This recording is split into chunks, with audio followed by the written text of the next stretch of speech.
Halo, saya akan membahas kasus 11 siklus konversi praktikum SIA dengan dosen pengampu Ibu Raya Puspitasari Hasibuan, SEMSI. Hello, it's me. Perkenalkan, saya Tesalonika Sitindaon dengan NIM 2005082041 dari kelas AK5E Prodi Akuntansi Politeknik Negeri Medan. Sebelum kita membahas diagram, ada baiknya kita membahas kasus terlebih dahulu.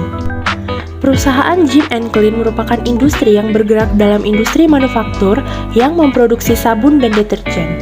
Untuk sabun yang dihasilkan adalah macam-macam sabun mandi, baik sabun cair maupun sabun padat, dan di mana jenisnya sangat beragam dan banyak variannya. Begitu juga untuk produk deterjennya, mereka mengeluarkan deterjen bubuk dan deterjen cair.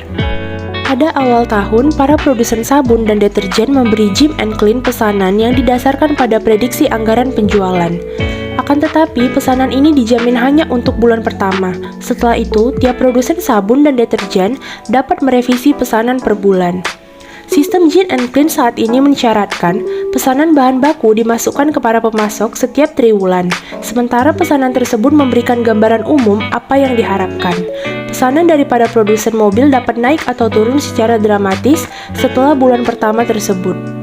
Berdasarkan proses produksi batch saat ini, dalam siklus konversinya, pesanan yang telah disepakati sebelumnya atau blanket order dikirimkan secara langsung ke tahap produksi, perencanaan, dan pengendalian. Dalam tahap ini, bahan baku dan kebutuhan operasi akan ditetapkan. Di tahap inilah dokumen produksi yang dibutuhkan atau daftar kebutuhan bahan baku, lembar urutan kerja, dibuat dan digabungkan dengan laporan status persediaan dari bagian pengendalian persediaan dan spesifikasi teknis yang dibutuhkan dari bagian teknik untuk membuat permintaan pembelian. Saat ini, tahap penjadwalan produksi masuk dalam tanggung jawab tempat kerja. Di tempat kerja, supervisor yang bertugas akan membuat perintah kerja, lembar perpindahan, dan permintaan bahan baku. Berbagai dokumen ini dikirimkan ke bagian akuntansi biaya dan juga digunakan untuk membuat file perintah kerja terbuka. Tempat kerja tersebut juga menahan beberapa salinan dari berbagai dokumen ini agar dapat digunakan untuk memulai aktivitas produksi di bawah sistem saat ini. Ketika produksi dimulai, bahan baku yang berlebih akan langsung dibuang. Pusat kerja juga membuat berbagai dokumen pencatatan waktu kerja yang dibutuhkan atau kartu waktu untuk gaji dan jam kerja, serta mengirimkan informasi ini ke bagian akuntansi biaya juga. Setelah siklus produksi selesai, jadwal produksi dan lembar perpindahan akan digunakan untuk membentuk file perintah kerja terbuka. Dengan satu salinan perintah kerja akan dikirim ke gudang barang jadi, sementara lainnya dikirim ke bagian pengendalian persediaan. Pada tahap awal produksi, salinan dari permintaan bahan baku dikirimkan ke bagian penyimpangan persediaan agar bahan baku yang dibutuhkan dapat dikeluarkan ke tempat kerja. Sebagai salinan permintaan bahan baku, disimpan dalam file di bagian penyimpanan persediaan. Bagian pengendalian persediaan dilibatkan dalam seluruh proses produksi batch. Bagian ini menerbitkan dokumen status persediaan ke fungsi produksi perencanaan dan pengendalian agar kebutuhan bahan baku diterima dari bagian penyimpanan persediaan hingga file persediaan dapat diperbaharui. Ketika berbagai file tersebut diperbaharui, maka permintaan bahan baku dikirimkan ke bagian akuntansi biaya, sementara file yang diperbarui digunakan untuk membuat voucher jurnal yang dikirimkan ke bagian buku besar. Satu salinan dari permintaan bahan baku, permintaan pembelian, dan dokumen perintah kerja akan disimpan dalam file di bagian pengendalian persediaan. Ketika bagian akuntansi biaya telah menerima semua informasi yang dibutuhkan dari berbagai bagian lainnya, file barang dalam proses akan diperbarui semua dokumen tempat kerja atau kartu perpindahan, kartu waktu, permintaan bahan baku, kelebihan bahan baku, dan retur bahan baku bersama dengan sebuah salinan perintah kerja, disimpan di bagian akuntansi biaya. Pada akhir tahap ini, bagian akuntansi biaya membuat voucher jurnal dan mengirimkannya ke bagian buku besar. Voucher jurnal ini bersama dengan yang dikirimkan oleh bagian pengendalian persediaan digunakan untuk memperbaharui buku besar. Kedua voucher jurnal tersebut disimpan dalam file di bagian buku besar. Selanjutnya, diagram konteks.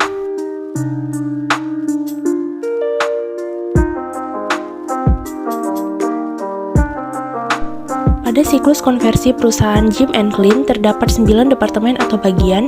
Yang pertama produsen, yang kedua bagian teknik, yang ketiga bagian pengendalian persediaan, yang keempat bagian tempat kerja, yang kelima supervisor, yang keenam gudang barang jadi, yang ketujuh bagian penyimpanan persediaan, yang kedelapan bagian akuntansi biaya, dan yang kesembilan buku besar. Pertama sekali, produsen akan mengirimkan blanket order ke siklus konversi. Lalu siklus konversi akan mengirimkan blanket order ke bagian teknik dan bagian pengendalian persediaan. Di sini, bagian pengendalian persediaan akan mengirimkan output laporan status persediaan ke siklus konversi. Setelah menerima laporan status persediaan dari bagian pengendalian persediaan, siklus konversi mengirim daftar bahan baku, lembar urutan, laporan status persediaan ke bagian teknik. Lalu bagian teknik akan mengirimkan permintaan pembelian. Setelah itu, siklus konversi mengirimkan laporan waktu kerja ke bagian tempat kerja. Di sini, bagian tempat kerja mengeluarkan output, laporan penjadwalan produksi, dan kartu waktu kerja.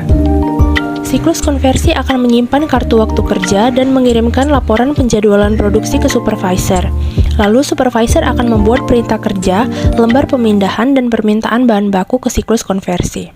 Setelah itu, siklus konversi akan mengirimkan salinan perintah kerja dan barang jadi ke gudang barang jadi. Lalu, bagian penyimpanan persediaan akan mengirimkan permintaan bahan baku ke siklus konversi. Di sini, siklus konversi akan mengirimkan bahan baku ke bagian penyimpanan persediaan. Selanjutnya, siklus konversi akan mengirimkan perintah kerja, lembar pemindahan, dan permintaan bahan baku dari supervisor dan bagian penyimpanan persediaan ke bagian akuntansi biaya. Di sini, bagian akuntansi biaya akan mengirimkan perintah kerja terbuka pada siklus konversi. Lalu, siklus konversi juga mengirimkan berbagai salinan dokumen ke bagian akuntansi biaya. Lalu, bagian akuntansi biaya akan mengeluarkan voucher jurnal. Di sini, siklus konversi akan melanjutkan voucher jurnal ke buku besar untuk dilakukan update. DFD level 0. Pada DFD level 0 terdapat 3 sistem.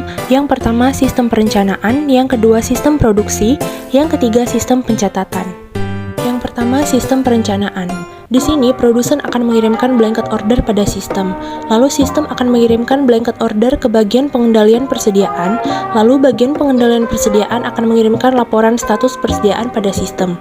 Setelah itu, sistem mengirimkan daftar bahan baku, lembar urutan, laporan status persediaan ke bagian teknik. Lalu, bagian teknik akan mengeluarkan output permintaan pembelian pada sistem. Selanjutnya, sistem yang kedua yaitu sistem produksi. Pada sistem ini akan mengirimkan laporan waktu kerja ke bagian tempat kerja. Bagian tempat kerja akan mengirimkan kartu waktu kerja pada sistem. Setelah itu, bagian tempat kerja akan mengirimkan laporan penjadwalan produksi pada supervisor. Lalu, sistem akan mengirimkan jadwal produksi dan lembar pemindahan ke bagian pengendalian persediaan.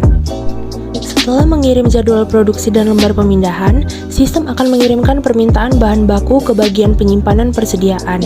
Lalu, bagian penyimpanan persediaan akan mengirimkan bahan baku pada sistem. Setelah itu, sistem akan mengirimkan perintah kerja pada gudang barang jadi, kemudian menyimpan data master barang jadi.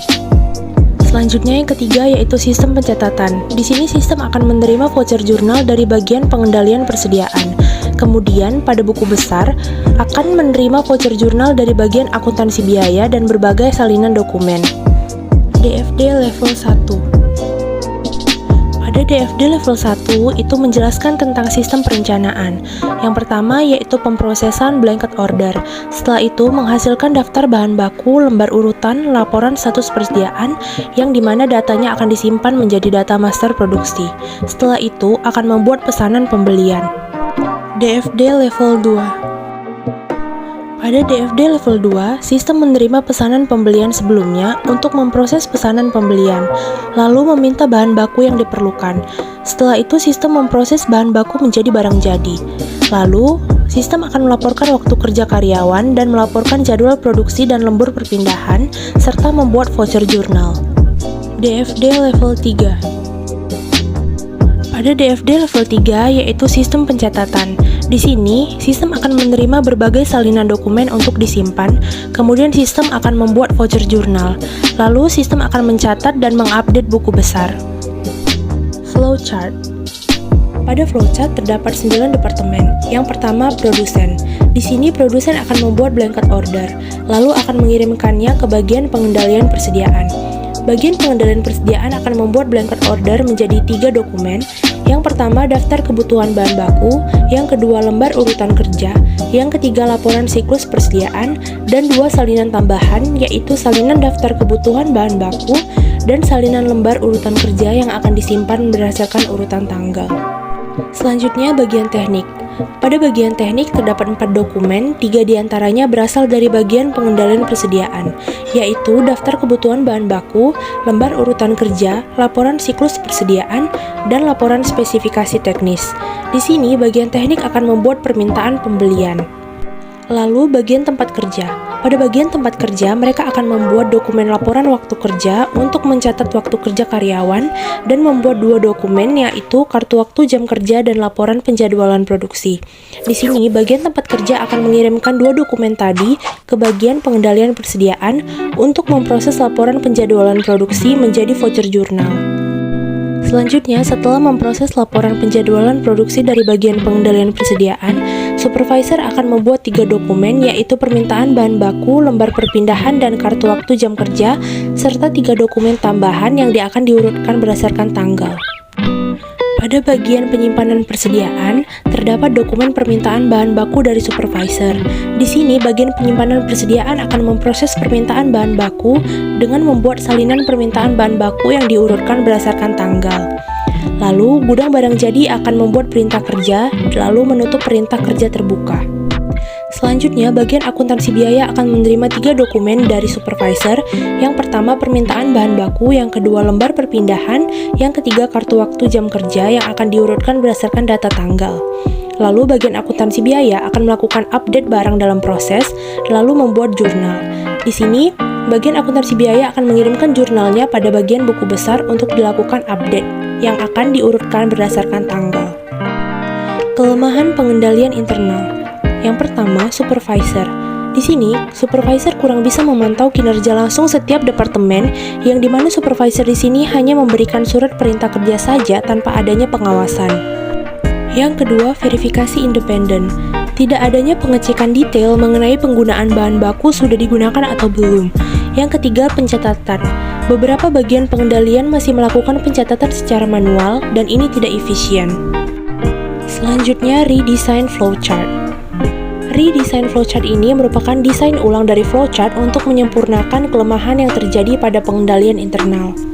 Dapat kita lihat beberapa bagian yang seharusnya dilakukan secara manual, kemudian akan dibuat secara komputerisasi agar menjadi lebih efisien, seperti memproses blanket order, memproses laporan penjadwalan produksi, membuat permintaan pembelian, mencatat waktu kerja karyawan, memproses laporan penjadwalan produksi, memproses permintaan bahan baku, menutup perintah kerja terbuka.